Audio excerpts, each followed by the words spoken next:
Hello friends, स्वागत है आपका आज के इस वीडियो में। आज का यह वीडियो कोई खास क्लास के बच्चों के लिए होने वाला है। वो है कक्षा 9। कक्षा 9 में मैंने देखा है कि इतिहास का जो पहला पाठ है उसमें उसका जो नाम है भौगोलिक खोज, उसमें बच्चे काफ़ी कंफ्यूज हो रहे हैं।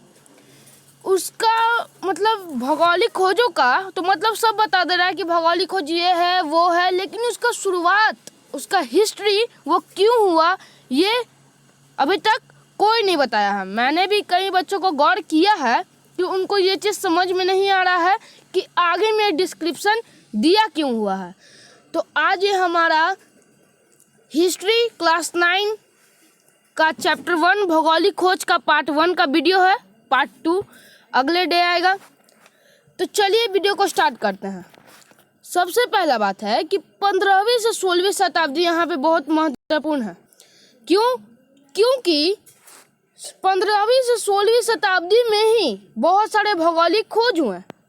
तो भौगोलिक खोज है क्या? तो भौगोलिक खोजों का मतलब है कि पृथ्वी की उस भूभाग का खोज जिसका अस्तित्व इस धरती पर है मगर किसी को पता नहीं है। इसी को कहते हैं भौगोलिक खोज, और उसी को खोज करना मतलब इसी पाठ का खोज करना ही भौगोलिक खोज कहलाता है। तो अब ये शुरू कहाँ से हुआ? तो यहाँ पे जो सबसे पहला टॉपिक है वो है अंधकार युग। अब ये अंधकार युग क्या है? तो पवित्र रोमन साम्राज्य को पश्चिमी रोमन साम्राज्य भी कहते हैं। जब इसका पतन हुआ, जैसे ही इसका पतन की शुरुआत हुई तो जो भी थी सुसंस्कृत जो भी थी सब तीतर बेतर हो गया, और बर्बर जो जाति थे उनके आक्रमणों से सारी राज्य व्यवस्था नष्ट हो चुकी थी। उसी में का फायदा उठाकर फ्रांक जाति और साल्रमा ने, जिसका जीवन काल 742 से लेकर 814 ईस्वी तक था, उसने यह फायदा उठाकर एक बहुत बड़े साम्राज्य की स्थापना की जिसका नाम था कैरोलिंगियन साम्राज्य। साल्मा जो है उस समय जो धर्मगुरु था पोप, उसकी अधिसत्ता स्वीकार की, मतलब उसके मार्गदर्शन, उसको अनुसरण किया। तो इससे प्रसन्न होकर जो वहाँ का सम्राट था, जो वहाँ का पोप था, उसने 800 ईस्वी में साल्मा को राजमुकुट देकर वहाँ का सम्राट घोषित कर दिया। उसके बाद से यह साम्राज्य पवित्र रोमन साम्राज्य से विख्यात हुआ। ये थी पवित्र रोमन साम्राज्य की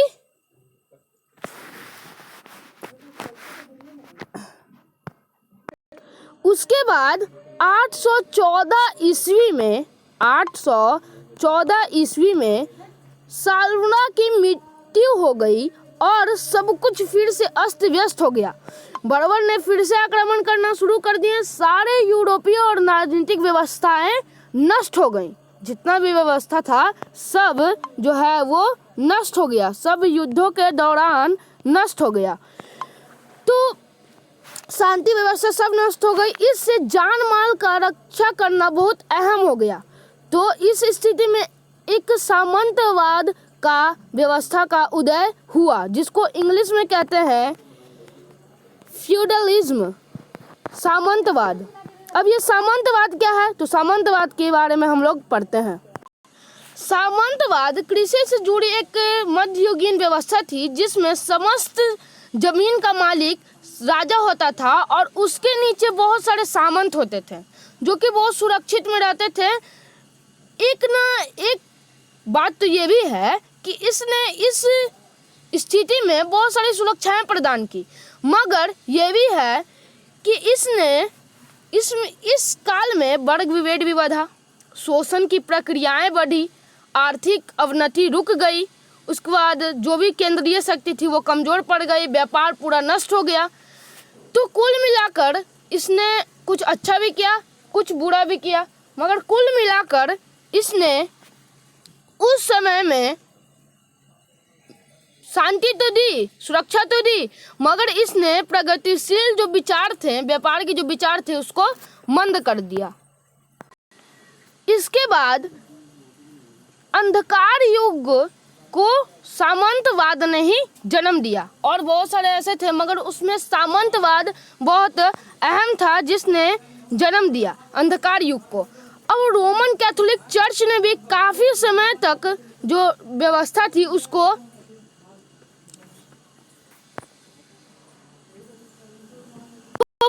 पर प्रभाव डाला। क्या हुआ था कि 2000 वर्ष पूर्व में जो रोम का सम्राट था ऑगस्टस, उसने एक नए धर्म का उपदेश दिया जिसका नाम था ईसाई धर्म। ईसाई धर्म नाम था। 2000 वर्ष पूर्व ऑगस्टस ने ये दिया। बाद में यह 324 ईस्वी में ईसाई धर्म का राजधर्म घोषित कर दिया गया रोमन सम्राट कॉन्स्टेंटाइन के द्वारा। किसके द्वारा? कॉन्स्टेंटाइन के द्वारा यह जो सम्राट था, इसके द्वारा राजधर्म घोषित हो गया ईसाई धर्म। उसके बाद धीरे धीरे बहुत जल्दी फैल गया, क्योंकि इसके जो थे, जो भी तथ्य थे, बहुत अच्छे थे। धीरे धीरे ये भी जो भी था पोप पादरी, उसका नैतिक पतन हो गया। उसके बाद जो भी था वहाँ पे अच्छी बातें थी, सबको नष्ट कर दिया गया। और अब जो चर्च है वो कट्टरपंथी, दकियानूसी, ये सब वाले व्यक्तियों से भर गया। कालांतर में पहले तो ये बहुत अच्छा था, लेकिन कालांतर में यह शोषण का एक महत्वपूर्ण कारण बन गया, जिससे भी अंधकार युग को प्रेरणा मिली और अंधकार युग का उद्गम हुआ। अंधकार युग में क्या हुआ? व्यापार वाणिज्य रुक गया। फिर जो भी अमेरिका था, अफ्रीका था, ये सब किसी को पता नहीं था। क्यों? क्योंकि कोई नाविक अभियान हो नहीं रहे थे, किसी को शासकों को समर्थक नहीं था। प्लस नाविक को यह भी डर रहता था कि पहले तो लोग सोचते थे कि धरती चपटी है, तो चपटी है, इसलिए नाविकों को डर भी रहता था कि कहीं वो धरती के अंत पे पहुंचकर गिर ना जाए। इसलिए इस समय में व्यापार वाणिज्य का विकास रुक गया, भौगोलिक खोजें भी रुक गई। ये समय अंधकार युग जो है, ये नाम से ही है कि इसमें बहुत सारे अंधकार थे। इसके बाद 15वीं शताब्दी से सब कुछ सुधरना शुरू हो गया। 15वीं शताब्दी से सब कुछ सुधरना शुरू हो गया और 15वीं से 16वीं शताब्दी तक 15वीं से 16वीं शताब्दी तक सब कुछ सही था, सब कुछ सही से चला। इसको आधुनिक युग कहा गया। आधुनिक युग कब से कब को कहा गया? तो आधुनिक युग में 15वीं शताब्दी में शुरू जो भी कार्य हुए और 16वीं शताब्दी के अंत तक जो भी काम हुए, इन सभी को आधुनिक युग में रखा गया है। अब आधुनिक युग को लाने में बहुत सारे कारण थे। सामंतवाद का पतन, फिर से रोमन कैथोलिक चर्च का पतन, ये सब का पतन से ही आधुनिक युग आया। मगर जो मेन कारण था वो दो था। एक था पुनर्जागरण और दूसरा था धर्म सुधार आंदोलन। अब पुनर्जागरण क्या है? तो पुनर्जागरण, इसको रिनेसा भी कहते हैं, यह वैसा ऐतिहासिक संदर्भ को रिप्रेजेंट करता, दर्शाता है जो अंधकार युग के अंत और आधुनिक युग के शुरुआत में शुरू हुए। सब बौद्धिक जागरण को ये इंगित करता है। इसका आरंभ 15वीं शताब्दी में हो गया। कुस्तुनतुनिया के पतन से इसका आरंभ हो गया, जिसका पतन 1453 में हुआ, जो कि पूर्वी रोमन साम्राज्य की राजधानी थी। तो यहाँ पर तुर्कों ने अधिकार जमा लिया। अब तुर्कों ने अधिकार जमा लिया तो यहाँ के जितने भी पढ़े लिखे लोग थे, कला के लोग थे, वो सब इटली में चले गए और इटली में उनको शरण मिली, इसलिए इटली को पुनर्जागरण का केंद्र कहा जाता है। अब ये तो बहुत अच्छा था, इसलिए धीरे धीरे करके यह पूरे जगह में फैल गया। एक ये भी कारण था कि जिसको ईसाई लोग अपनी पवित्र भूमि मानते थे, जेरूसलम, उस पर भी तुर्कों ने अधिकार कर लिया, जिससे धर्म युद्ध हुए।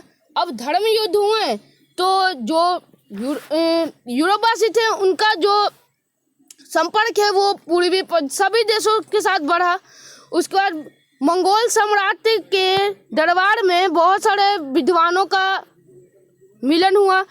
वहाँ पर पांडित्य के जगह तर्कवाद का विकास हुआ और जितने भी थी अंधकार की भावनाओं सबको मिटाने का कार्य वहाँ से शुरू हुआ। सामंतवाद का पतन और व्यापार का विकास भी पुनर्जागरण का एक महत्वपूर्ण है, ये तो मैंने आपको पहले ही बता दिया। और पुनर्जागरण के समय कला और साहित्य को बहुत ज़्यादा प्रगति हुआ, क्योंकि इसमें इटली पुनर्जागरण का केंद्र था और वहाँ से सभी जगह फैल गया था। दूसरा कारण है, और पुनर्जागरण भी अंधकार युग को आधुनिक युग को लाने में बहुत बड़ा कारक है। अब धर्म सुधार में भी तर्कवाद का जो चिंतन था वो उसके भावना का विकास हुआ, जिससे कट्टरपंथ जो है वो समाप्त हो गया।